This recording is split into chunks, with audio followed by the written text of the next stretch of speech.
पहा नवीन एपिसोड्स एकदम add free.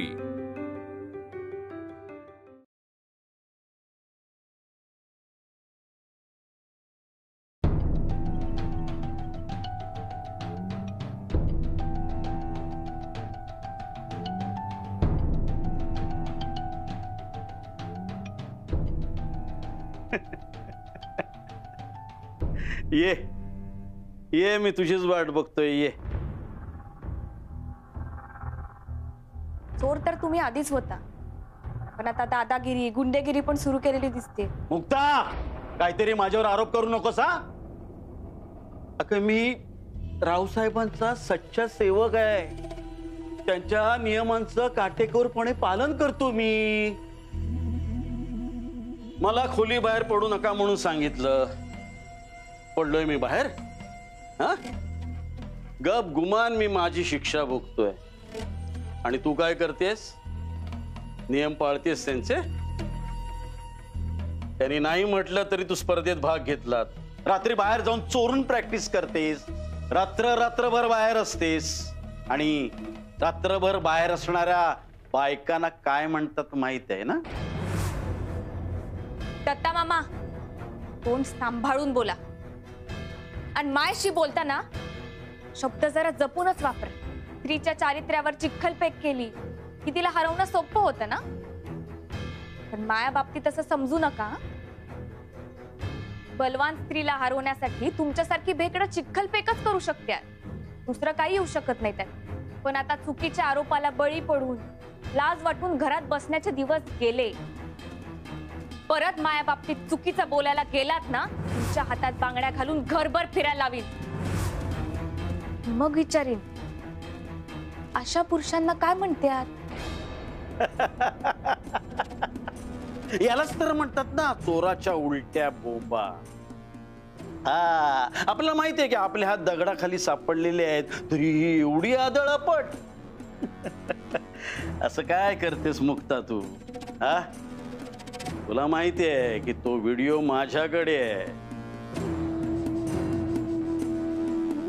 आणि तसं असताना पण तू खरं तर माझी काळजी घ्यायला हवी होतीस, मला काय हवं नको ते पाहायला हवं होतंस, पण नाही, तुझं आपलं एकसारखं तेच।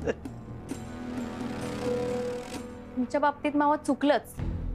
पहिल्या चोरीत तुमचं नाव येऊ दिलं नाही, दुसऱ्या चोरीत तुम्हाला घराबाहेर जाऊ दिलं नाही। तेच अगं, तुझे सगळे उपकार माझ्या लक्षात आहेत ग, म्हणून तो व्हिडिओ दादांना दाखवला नाही मी। नाही तर तुला माहित आहे ना मी कसला नालायक माणूस आहे ते।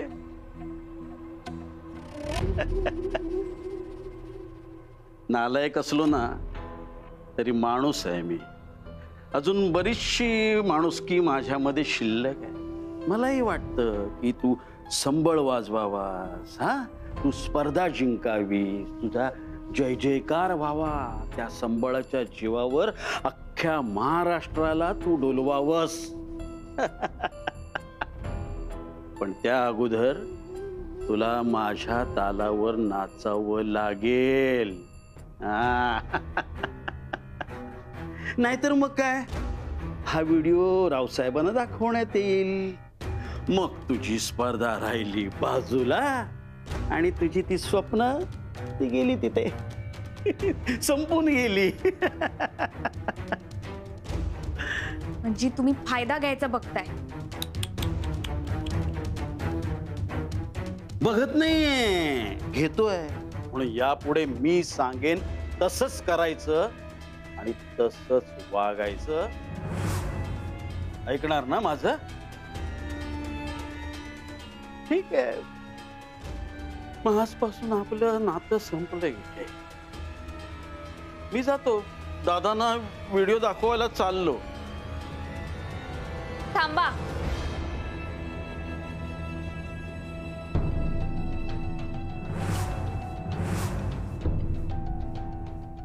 का तुला यायचंय काय माझ्या बरोबर? आपण दोघे मिळून दाखवूया का तो व्हिडिओ? आधी मला सांगा, हा व्हिडिओ तुमच्यापर्यंत कसा पोचला? कोणी केलंय हे शूट? आर्या, जिला तू बर्बाद केलीस ती बिचारी आर्या। आणि आता जी आहे ना तशी ती पूर्वी नव्हती। हा, तू तिला तसं बनवलंस एक सज्जन भोळी अशी मुलगी होती ती. एका साध्या सोजवळ मुलीला तू दुष्ट बनवलंयस. शत्रूच्या पण मुलीबरोबर असं कधी होता कामा नये. आणि हा जो तिने व्हिडिओ शूटिंगचा प्रकार केलाय ना, तो फक्त तू तिची मिळवलेली जागा परत घेण्याकरता. ती जर आज घरात असते ना, तर माझ्या मेवण्यांच्या नियमांचे काटेकोर पालन केलं असतं त्यांनी. आणि तुझ्यासारखे बाहेर जाऊन नको ते धंदे केले नसते. बास, किती बोलताय? घसा नाही दुखत तुमचा? नाही, मी शेक घेतो. तुम्हाला मायाकडून काय पाहिजे? अरे देवा, पावलास रे बाबा, पावलास. हे वाक्य ऐकायला कान तरसले होते माझे. काय पाहिजे तुम्हाला? राग येतोय ना माझा, जीव घ्यावासा वाटत असेल ना माझा. पण कसं आहे ना मुक्ता, तुला असा त्रास द्यायला पण आहे ना मला खूप आवडतं. तुम्ही सांगणार आहात की नाही? नाही, तसं काही विशेष काही करायचं नाहीये. माझी काळजी घ्यायची आहे ग. घरात कोणी माझी काळजीच घेत नाही ना. घरातल्या कुत्र्याकडे दुर्लक्ष करतात ना, त्याहीपेक्षा जास्त दुर्लक्ष केलंय याने माझ्याकडे. काळजी घ्यायची म्हणजे नक्की काय करायचंय? आमरस पुरी खावीशी वाटते. काय झालं, बरेच दिवस गोडधोड चमचमीत असं काही खायला मिळालं नाही ना, म्हणून ते खायचंय मला. जा जा जा, पळत जा आणि पटकन धावत बनवून घेऊन ये मला. आणि हो, ते माझ्यासाठी बनवलेलं कोणाला द्यायचं नाही, नाहीतर मी खाणार नाही, आधीच सांगून ठेवतो. आणि हो, सगळं लपून छपून बनव. हा, आणि तसंही संबळ पण तू लपून छपूनच वाजवतेस ना, त्यामुळे जड जाणार नाही. ठीक आहे, मी बनवून देईन तुम्हाला जेवण, पण त्याआधी तुम्हाला तो व्हिडिओ त्या मोबाईल मधून काढून टाकावा लागतो. अरे वेडी आहे का तू? अरे हा व्हिडिओ म्हणजे जादूचा दिवा आहे माझा. अल्लाउद्दीनचा दिवा असतो ना तसा. याला घासला ना की ह्यातून मुक्ता नावाचा जिन बाहेर येतो. भक्कन, क्या हुकुम है मेरे आका. माझं सुख, माझा आनंद, माझा माज जपणारा हा व्हिडिओ आहे. आणि तू सांगते तोच व्हिडिओ डिलीट करून टाका म्हणून? नाही, सॉरी, म्हणजे ते शक्य होणार नाही. नाहीतर असं कर ना, हवं तर माझ्या शरीरातून तू आत्मा बाहेर काढायला सांगतो, मी बाहेर काढतो, पण हा व्हिडिओ नाही. अरे बरं जा ना आता, मला भूक लागली आहे, काहीतरी खायला घेऊन ये.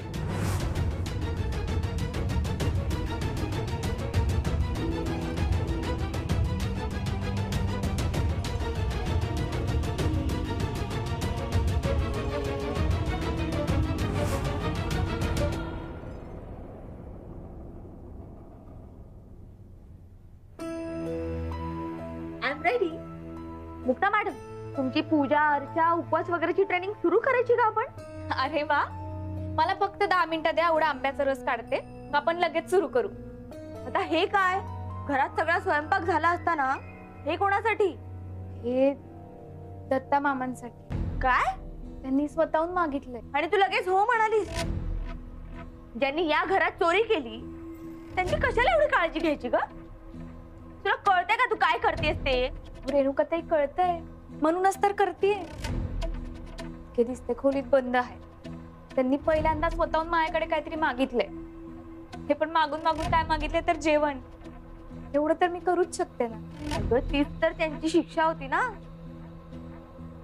म्हणजे घराच्या बाहेर पडता येत नाहीये, मनासारखं काही खाता येत नाहीये. तूच जर असं चांगलं सुंगलं करून खायला घातलंस तर ते मस्त आनंदात राहतील. रेणुकाताई, तुम्ही ना लई विचार करताय. हो, आजच्या दिवस फक्त, रोज रोज कोण करून देणार आहे? कसं आहे ना, मला असं लगेच नाही नाही म्हणतायत. अगं पण तुम्ही टेन्शन नका घेऊ. तुम्ही मला फक्त 10 मिनिटं द्या, मी एवढं काम संपवते, मग लगेच शिकवणी सुरू करू. बरं.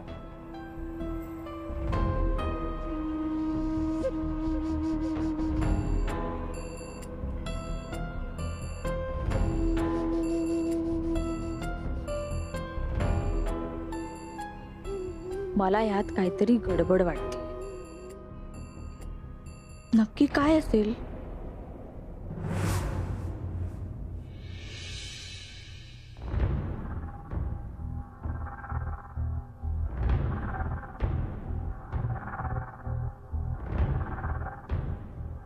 हे घ्या तुमचं जेवण. अरे वा मस्त. खरं सांगू का तुला मुक्ता, खूप खूप भरून आलं ग, भरून आलं. ह्या नगरकरांच्या घरात एका चोराची इतकी काळजी घेताय. तसंही नगरकर दान धर्म करताना गरीब बिचारा चोर याचा विचार नाही करत. आमच्यासाठी अन्नदान महत्वाचं आहे. ए तोंड सांभाळून बोल. बोट खाली घ्या. अशी कित्येक बोट आणि हात पिरगाळून टाकलेत मी. थांब. घाबरलो हा मी. सॉरी, मी असं बोट वगैरे करणार नाही. पण माझ्यासाठी त्या कपाटातली दारूची बाटली काढ आणि ह्या ग्लासामध्ये मला थोडीशी दारू दे.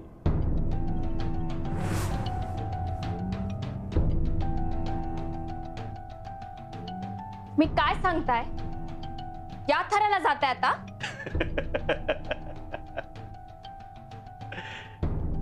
थर तर अजून लागायचे आहेत.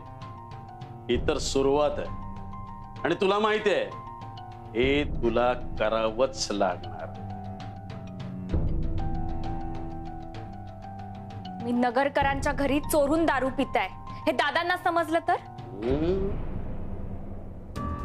कोण सांगणार? तू? ठीक आहे, तू माझ्या दारूचं सांग, मी तुझा तो व्हिडिओ दाखवतो. मी कोणत्या दिशेला चाललाय तुम्हाला समजताय का? अहो एवढी मोठी पोरगी आहे तुम्हाला, तिचा तरी विचार करा. दारू प्यायला तुमच्याकडनं पैसे येतात तरी कुठनं? तेच पैसे साचवले असते ना तर जयाच्या भविष्यासाठी उपयोगी झाले असते. बरोबर बोललीस तू. माझ्या मुलीच्या भविष्याचा विचार केलाच पाहिजे नाही का? ठीक आहे, तू मला दारू देऊ नकोस. माझ्या मुलीच्या भविष्यासाठी 2 लाख रुपये घेऊन ये जा. चल. मी काय बोलताय तुम्हाला कळतंय का? तू जे ऐकतेस ना तेच बोलतोय मी. आणि तुझ्यासाठी काय ग, ते जड नाहीये. कारण तुझ्याकडे तिजोरीची चाव्या आहेत आणि माझ्याकडे हे घर फुटू नये याची गुरुकिल्ली आहे. म्हणजे तो व्हिडिओ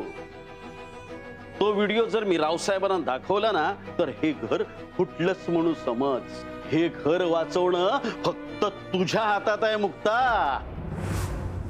आणि हो, माझ्या समोर आलीस ना की मान खाली घालायच्या. माझी मान त्यांच्याच समोर झुकते ज्यांचा मी आदर करते. पण तुमच्यासारख्या माणसांसमोर ती तुटन झुकणार नाही. एकतर मी आधीच मुक्ता शिंदे होते, आता मुक्ता नगरकर झाली. स्वाभिमानाला उधाण येणं हे कशाला म्हणतात हे तुम्हाला नाही समजणार. स्वाभिमान, स्वतःचा अभिमान, इज्जत हे शब्द कधी ऐकलेच नसतील ना? स्वाभिमान, अभिमान, इज्जत हे सगळं तुझ्याकडे आहे ना, याबद्दल तुझं अभिनंदन. आणि ही जी ताठ मान ठेवलीस ना ती घेऊन जायची आणि ताठ मानाने 2 लाख रुपये घेऊन येत जातात. अगं जा बाई, बघत काय बसलीयस? त्याच्यापेक्षा या घराची किंमत खूप मोठी आहे. जा घेऊन ये पैसे.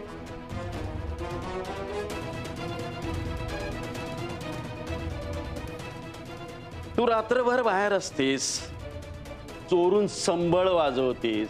हे जर का त्यांना कळलं ना तर मला दिली त्याच्यापेक्षा जास्त शिक्षा ते तुम्हा सगळ्यांना देतील, हे लक्षात ठेवा. फक्त 2 लाख रुपये. त्यावेळेस वैजंती ताईनं आणि त्या म्हातारीला रावसाहेब लाथ मारून बाहेर हकलवून देणार आहेत. फक्त 2 लाख रुपये. पुन्हा जर संबळ वाजवायला घेतलीस किंवा संगीताला नृत्याला जवळ करायचा प्रयत्न केलास आणि हे जर माझ्या कानावर आलं तर आता जसा दादा घरात वागतोय तो तसा राहणार नाही.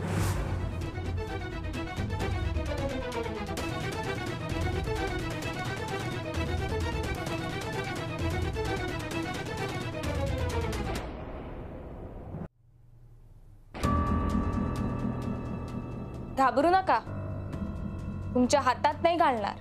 घ्या, घाण ठेवा, मी नंतर सोडवून घेईन. 2 लाख रुपये मिळतील याचे. एक लक्षात ठेवा, त्या बांगड्या मी मुक्ता शिंदे म्हणून देते. मुक्ता नगरकर म्हणून नाही, कारण स्पर्धेत मुक्ता शिंदेनी भाग घेतलाय. काही झालं तर मी स्पर्धेतून माघार घेणार नाही. मला तुमच्या फायद्यासाठी चोरून लपून छपून तालीम करणारी मुक्ता दिसते, पण ती हे का करते हे दिसत नाही. रात्रंदिवस आपल्या स्वप्नांसाठी एवढी मेहनत करणारी मुक्ता तुम्हाला कधीच दिसणार नाही. दिसली असती तर लय बरं झालं.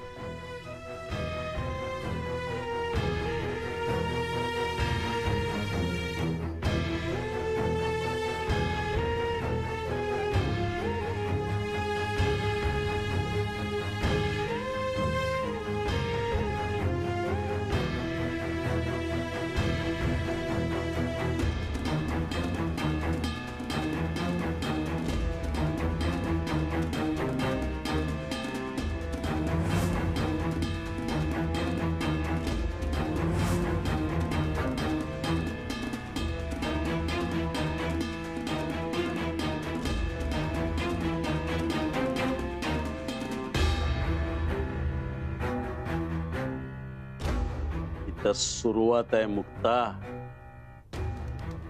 काही दिवसातच तुझ्या अंगावर एकही दागिना शिल्लक नसेल, आणि तसाही तुला त्या दागिन्यांचा उपयोग काय ग?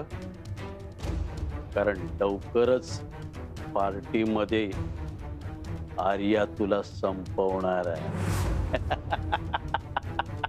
फिनिश. मला खात्री आहे दत्ता मामा दादांना काहीच सांगणार नाही. फक्त आपल्याला व्हिडिओची धमकी देऊन आपल्यावर दबाव टाकत राहणार. हे आणखीनच त्रासदायक आहे. स्वतःचा फायदा कसा करून घ्यायचा आहे चांगलं माहिती त्याला. मुक्ता, तुझ्याकडे कसली मागणी नाही ना केली त्यांनी?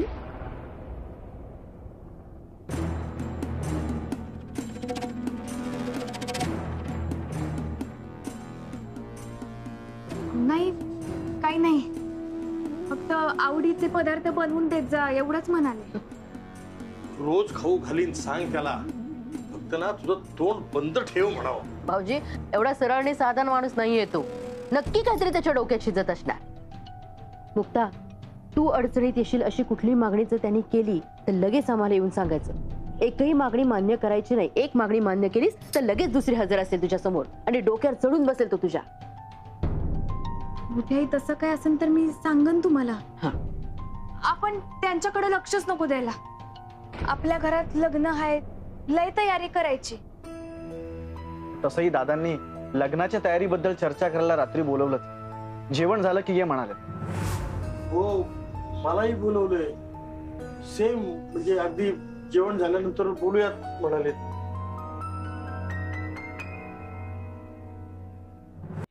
भाऊ, पालक पनीर ली. दादा, पण आपण ऑलरेडी शाही पनीर ठेवलंय. असू दे ना. हल्ली ना सगळ्यांना पनीरचे विविध प्रकार खूप आवडतात.